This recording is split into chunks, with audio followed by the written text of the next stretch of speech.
Comenzamos con la segunda sección, Fundación Universitaria Ciencias de la Salud, Hospital San José, a cargo del docente, el doctor Arecio Peñalosa Ramírez y el doctor Juan Carlos Sargar Sarmiento, con su caso clínico, colitis ulcerativa y enfermedad perianal.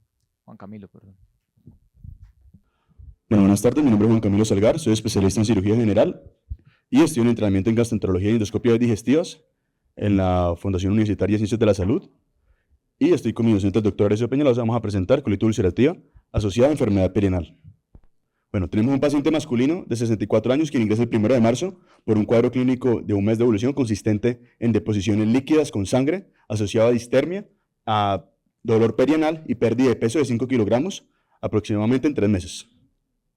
El antecedente realmente del paciente no es muy buen informante. Él viene del campo, tiene un nivel de escolaridad baja y él refería que tenía una enfermedad inflamatoria intestinal. Sin embargo, no decía qué tipo era, solo decía que era una enfermedad inflamatoria intestinal para la cual tenía manejo desde agosto de 2023. Posterior a eso tuvo una lesión perianal en la cual tuvo una secreción purulenta y se considera una fístula perianal. De antecedentes farmacológicos, él tomaba mesalazina 500 miligramos cada 6 horas y tomaba acetropina 50 miligramos vía oral al día, para la cual él suspendió hace 3 meses por falta de consecución del mismo. Quirúrgicos son la laparotomía exploratoria por una herida por arma de fuego a los 20 años, alérgicos niega, toxicológicos exfumador, índice de paquete de año 25 y hospitalarios por su enfermedad inflamatoria intestinal. Listo, el examen físico tenemos un paciente en malas condiciones generales, con una hipotensión sostenida que no respondió a la reanimación hídrica, estaba taquicárdico, febril y se trasladó a reanimación para inicio de soporte vasopresor. Posterior a eso se solicitó valoración a nuestro servicio. Nosotros vimos un paciente con dolor abdominal y signos de irritación peritoneal. A la inspección, una fístula no rectal y hemorroides grado 3/4, edematizadas, un tacto rectal con intenso dolor asociado a hematoquesia. Aquí tenemos entonces en la imagen izquierda las hemorroides del paciente edematizadas y en la imagen de la derecha vemos mejor la fístula perianal a la una con referencia al ano. Estudios extrainstitucionales, teníamos realmente una transcripción, no teníamos el reporte oficial, una tomografía del 28 de febrero que identificaba que tenía un engrosamiento a nivel del recto y del colon sigmoide de aspecto inflamatorio. También teníamos una colonoscopia total del 21 de febrero que identificó una proctocolitis estudio, una fístula anorrectal perineal y hemorroides grado 3/4. Los paraclínicos tenemos un paciente con anemia moderada, sin criterios de transfusión, hiperbuminemia, tiene una BSG aumentada, una PCR aumentada y una colprotectina en 1750. El coproscópico inflamatorio no tenía hallazgos de levaduras ni parásitos, tenía un examen de VIH, antígeno de superficie de hepatitis B, tenía un anticuerpo para hepatitis C y toxina para Clostridium difficile, todas negativas. Entonces, tenemos un paciente, un diagnóstico de enfermedad inflamatoria intestinal del 2023, en la cual realmente no sabíamos qué tipo era. Sin embargo, había recibido mesalazina con adecuado control de su enfermedad. Tenía 2 deposiciones al día, no asociaba a moco ni a sangre. Posterior a eso, tuvo un diagnóstico de una fístula perianal en el transcurso y hace 3 meses, al ingreso de nuestro hospital, había suspendido el medicamento por falta de consecución del mismo, tenía problemas con la EPS, no se lo dieron y tuvo 3 meses sin medicamentos. Consideramos que era una exacerbación de la enfermedad por falta del medicamento y podía ser una colitis ulcerativa porque respondía a la mesalazina. Sin embargo, no descartamos que fuera una enfermedad de Crohn porque tiene una fístula perianal. Y pues también teníamos que podía tener una infección sobreagregada. Entonces, de la parte infecciosa, pues el paciente llega con un choque que podía ser séptico versus un choque hipovolémico no hemorrágico, ya que tenía una diarrea de alto gasto. Se trasladó a la UCI con soporte vasopresor. Se inició un antibiótico de amplio espectro, piperacillina tazobactam 4.5 gramos cada 6 horas. Y se solicitó un coproscópico seriado, hemocultivo, coprocultivos, una carga viral para citomegalovirus, un IgM para virus de Epstein-Barr, un panel gastrointestinal y una ecografía perianal, de las cuales todas fueron negativas con un panel gastrointestinal sin detección. Y la ecografía perianal nos demostraba que tenía hemorroides trombosadas con cambios inflamatorios locales sin ningún tipo de colección. Respecto en el transcurso de la hospitalización, tuvo diferentes exámenes endoscópicos y imagenológicos que nos ayudó realmente a enfocar qué tipo de enfermedad inflamatoria intestinal tenía. Sin embargo, como el paciente había respondido adecuadamente a la mesalazina y en el contexto del choque, lo enfocamos como una colitis ulcerativa aguda grave e iniciamos con corticoide endovenoso, atribuyendo el síndrome febril a la actividad de la enfermedad y ya que contaba con un perfil infeccioso negativo. Se indicó hidrocortisona 100 miligramos IV cada 6 horas. Entonces, tras el inicio y el manejo del corticoide, el paciente tenía 10 deposiciones al día, las cuales fueron disminuyendo. Al día quinto ya tenía 2 deposiciones sin moco ni sangre, y por lo cual se hizo un cambio corticosteroide oral. Aquí tenemos en la imagen una tomografía donde evidenciamos un engrosamiento a nivel del recto, colon sigmoide y colon descendente, y ya a nivel del colon transverso, el engrosamiento ya no estaba, un calibre normal de las paredes. Igual en el corte coronal no tenemos ningún tipo de engrosamiento en el colon transverso y se veía en recto, colon descendente y sigmoide.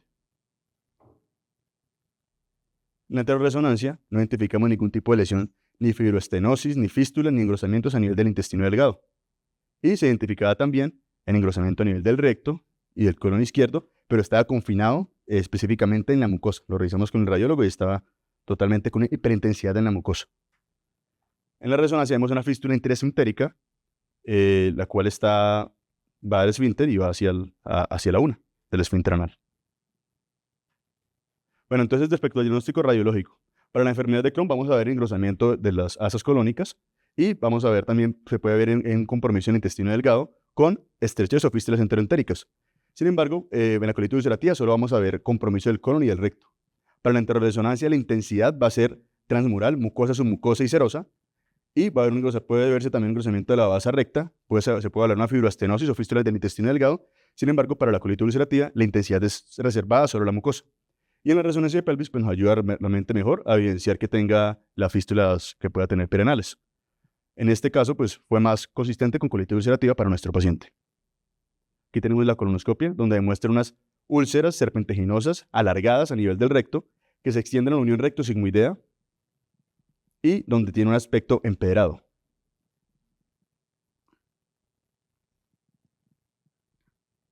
Este aspecto empedrado, a nivel del colon izquierdo, se extendía hacia el distal del ángulo esplénico y posteriormente, ya en el colon transverso y colon derecho, la mucosa estaba normal. Patrón vascular normal, sin úlceras, sin erosiones, sin el patrón de aspecto empedrado.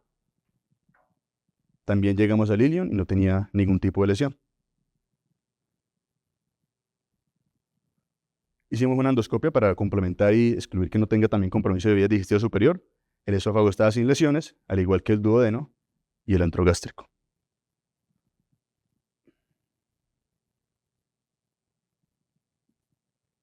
Bueno, respecto al diagnóstico endoscópico, hay una contraindicación relativa en la colitis severa, sin embargo teníamos que saber qué tipo de enfermedad inflamatoria intestinal tenía. Se hizo uso de preparaciones no basadas en fosfato de sodio, se inició entonces polietilenglicol, pensando en esto, y en el 89% de los pacientes se puede establecer la severidad con un índice colonoscópico, utilizamos el puntaje de Mayo. Biopsias en 5 zonas y usamos entonces ilion, colon derecho, colon transverso, colon izquierdo y el recto. Entonces, respecto al diagnóstico endoscópico, la distribución, pues en el Crohn es una colitis segmentaria, distribución parcial, 60% evita el recto, también puede involucrar el ilion. Igual recordemos que los tipos de Crohn pueden ser ileal, iliocolónico y solo colónico, cada uno un 33% en proporción. Y se puede identificar un orificio interno de la fístula en algunas ocasiones. La colitis ulcerativa, inflamación difusa, proximal y continua al canal anal, y no es parchada como en el Crohn. Las úlceras en el Crohn realmente son más aftosas, serpentiginosas y aspecto empedrado. La colitis ulcerativa superficiales con una línea de demarcación de la mucosa. Y las variables puede haber una enfermedad estenótica en el Crohn, involucra hasta un 15% de las vías digestivas superiores.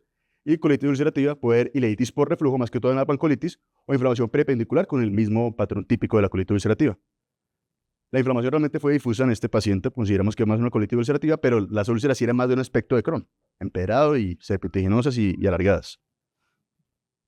Entonces, aquí tenemos las placas histológicas. En el ilion tenemos un estroma, el cual no tiene ningún tipo de infiltración inflamatoria. Las criptas están organizadas, no hay distorsión de la arquitectura y no se pierden las vellosidades. Al igual en el colon derecho, vemos que no hay infiltración en el estroma, todas las criptas están organizadas, colon transverso igual. Y ya en el colon izquierdo sí vemos esa infiltración inflamatoria a nivel del estroma, plasmacetosis basal, vemos atrofia a nivel de las criptas, ya hay menos cripta realmente que las otras partes del intestino. Vemos criptitis, polimorfonucleares adentro de las criptas y abscesos crípticos como que está en la esquina. Recto igual, una infiltración inflamatoria. Entonces aquí tenemos la inmunistoquímica. El control de la izquierda muestra que realmente la técnica fue adecuada. Hay inclusiones citoplasmáticas a nivel de las células Y en la placa de la derecha no vemos esas inclusiones, lo cual fue negativo para citomegalovirus. Tuvimos extinción de Paz, de Gomori y también de Sinicen, lo cual también descartó hongos o infección por tuberculosis. Entonces, respecto al diagnóstico histológico, pues en el Crohn realmente la distorsión de las criptas es menos pronunciada que la colitis ulcerativa. Tenemos que no están paralelas, pueden estar dilatadas, ramificadas o atrofia de las criptas hasta el 85%. La celularidad, el compromiso puede estar más en la mucosa superficial y en la colitis ulcerativa la depresión de las células calciformes y plasmatosis basal se puede ver más también. Lo que es patognomónico en el Crohn, la granuloma de célula epitelioide no calcificante en la lámina propia hasta en un 15% y para la colitis metaplasia de células de Paneth con abscesos crípticos hasta en un 40%. Todo esto pues realmente nos sugirió más que fuera más colitis ulcerativa, sin embargo realmente se pueden encontrar de cualquiera de las dos en ambas, pero es más común en la colitis ulcerativa. Entonces, el 13 de marzo tuvimos un paciente con 2 deposiciones al día, con adecuada evolución clínica, corticosteroides estamos ya en día 9, se considera un paciente con una colitis ulcerativa severa, E2, un puntaje de Mayo de 3 endoscópico, asociado a una enfermedad perianal que había tenido mejoría, por lo cual indicamos salida. Le dimos salida con prednisolona 40 miligramos día, cetropina 50 miligramos cada 12 horas, mesalacina 1.5 gramos cada 8 horas y mesalacina 4 gramos en enemas cada 12 horas. Le solicitamos concepto por coloproctología que consideró manejo quirúrgico de la fístula, una vez hayamos controlado la enfermedad, la actividad de la colitis ulcerativa, y se hizo un control al mes siguiente, en el cual identificamos que el paciente seguía con una adecuada respuesta clínica, 2 deposiciones al día, sin moco ni sangre. Entonces, la revisión sobre colitis ulcerativa con enfermedad perianal. Entonces, como recordamos, la enfermedad perianal puede ser hemorroides, fístulas, fisuras y fístulas, abscesos y fístulas. Vamos a hacer énfasis en las fístulas. Se hizo un estudio en 2018 en Seúl, en Corea, donde se hizo un estudio retrospectivo de 944 pacientes que se diagnosticaron inicialmente una colitis ulcerativa desde octubre de 2003 hasta octubre de 2015.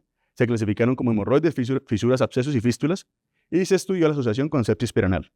Entonces, a 5 años existía una proporción de 8% de pacientes con enfermedad perianal y a los 10 años se duplicó esta cantidad. Respecto a la colitis ulcerativa, la que tenía mayor incidencia era el sangrado hemorroidal con un 7%, la mitad aproximadamente respondía a manejo médico, sin embargo la mayoría, incluyendo las hemorroides, también respondían de una manera mejor al manejo quirúrgico.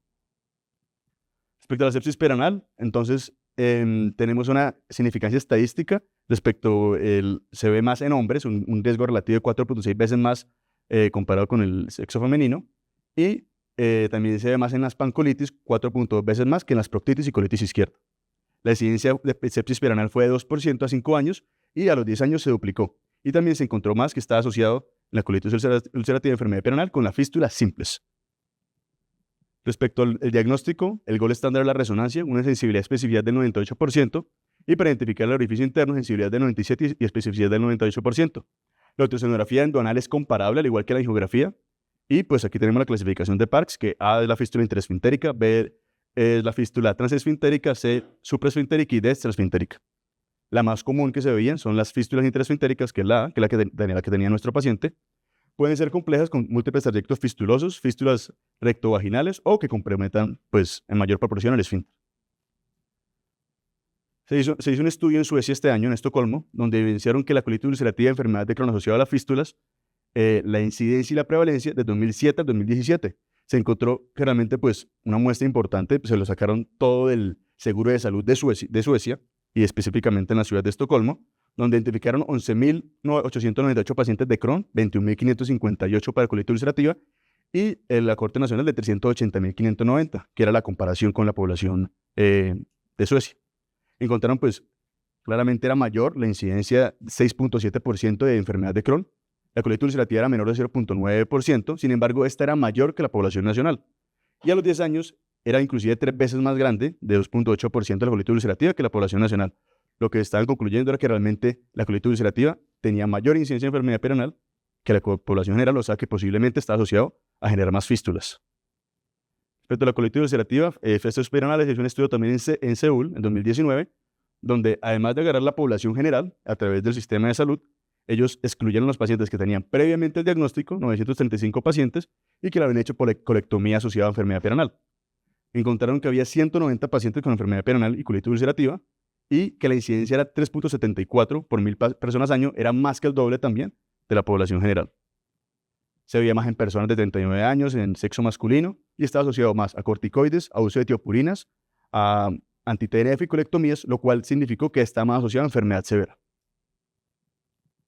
También se hizo un estudio en Wuhan en 2023 en China, donde se hizo un estudio mendeliano aleatorizado, se extrajeron los datos de la asociación genómica que tenían todos los bancos genómicos de los pacientes con enfermedad inflamatoria intestinal, y que también tuvo una muestra importante de 25.000 pacientes con 34.000 controles y fístulas, 6.926 casos con 30.228 controles.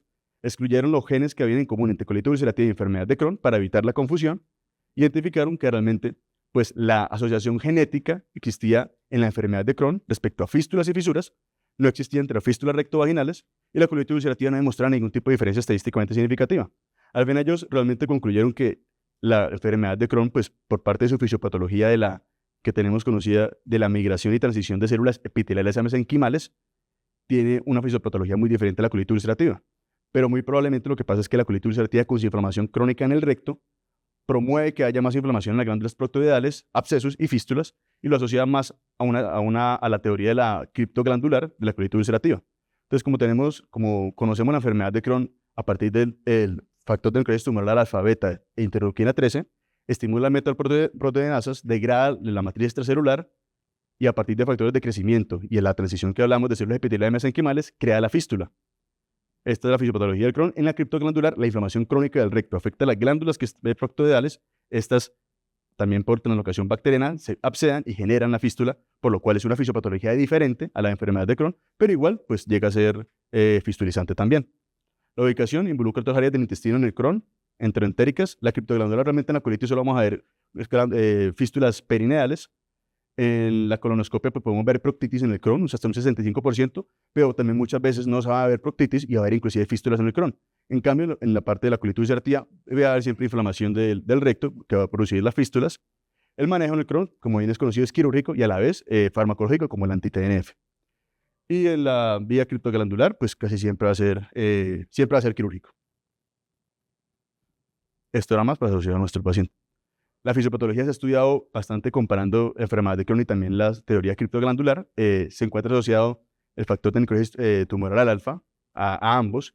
Faltan estudios más entre ambas fisiopatologías, pero a partir de esto también hay estudios en los cuales intentan manejar ese factor de necrosis tumoral alfa. Hay un estudio en Vitoria-Gasteiz en España en el 2013, donde reportan 2 casos. Son pacientes con colitis ulcerativa, uno de 52 años, otro de 40 años. Uno tenía fístula extraesfintérica y otro intraesfintérica. Les colocaron infliximab y se evidenció que tenía control de la enfermedad y también cicatrización de la fístula asociada. También un estudio respecto a la recurrencia del manejo quirúrgico de las fístulas se hizo en Turquía en el 2022 y evidenciaron que gracias al manejo con la mesalazina posterior al manejo quirúrgico, aproximadamente se hizo en 250 pacientes con mesalazina y 298 solo con manejo quirúrgico, y esta evitaba la recurrencia cuando tenían mesalazina y fue estadísticamente significativo. Bueno, entonces las conclusiones. La diferenciación entre la enfermedad de Crohn y la colitis ulcerativa es una suma de características imagenológicas, endoscópicas e histológicas que se deben evaluar minuciosamente para guiar adecuadamente la terapia. La enfermedad perianal en colitis ulcerativa es más frecuente que en la población general debido a factores de inflamación crónica y no por la fisiopatología intrínseca de la colitis ulcerativa. Y se debe reconocer que no toda enfermedad perianal es enfermedad inflamatoria intestinal, es enfermedad de Crohn. También lo podemos encontrar en colitis ulcerativa. Muchas gracias.